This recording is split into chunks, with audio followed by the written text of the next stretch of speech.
Boa tarde, meus amados alunos do 8º ano. Hoje a aula é sobre triângulos e quadriláteros. Para nós verificarmos a existência de um triângulo, nós temos que verificar os lados. Se a soma de dois lados for maior que a soma do terceiro lado, então essa é a condição de existência. Esse triângulo ele existe. Se a soma dos dois catetos, como eu falei, lados, for maior que o terceiro lado, existe o triângulo. Então nós vemos aqui que neste exemplo é possível construir um triângulo com as medidas dadas. Observa que no exemplo 2, as medidas são 3, 5 e 9. E quando você soma 3 mais 5, é 8. E 8 é menor do que 9. Então, neste caso, não é possível construir um triângulo.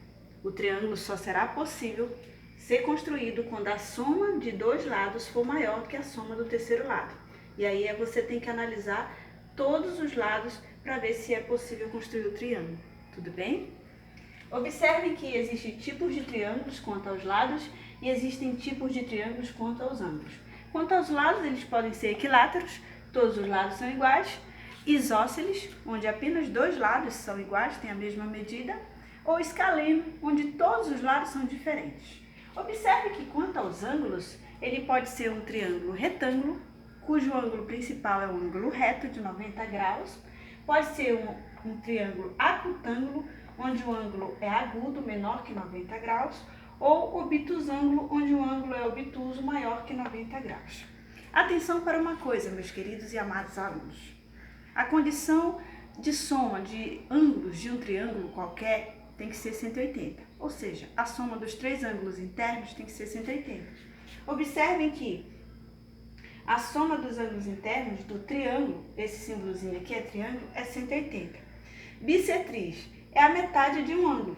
Então, nós temos aqui uma questão da UBMEC, Olimpíada Brasileira de Matemática, que foi passada para os alunos, a respeito dos triângulos. E essa questão é ótima para a gente ver como exemplo.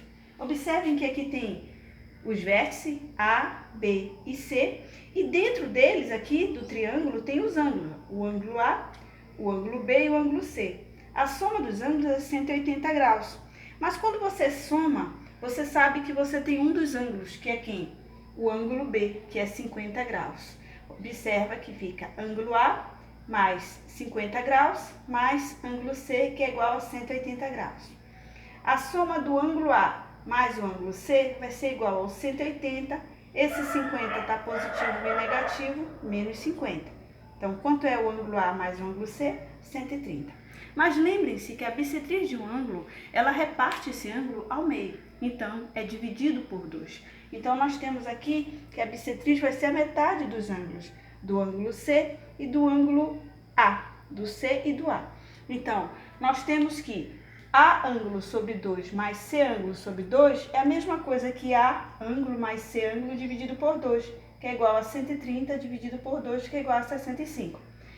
Tendo essa informação, nós podemos agora utilizar para saber o que a questão quer de nós, que é o ângulo D. Então, você tem a metade do ângulo A, a metade do ângulo C e você quer achar o ângulo D. É só colocar aqui na fórmula e aí você vai somar e vai ser igualado a 180 graus. Qual é a metade dos ângulos A mais C dividido por 2? É 65, mais D, que é igual a 180. Então, D ângulo é igual a 180, esse 65 vem negativo, D ângulo é igual a 115 graus. Gente, é uma questão de prática, é uma questão de treino. Bons estudos!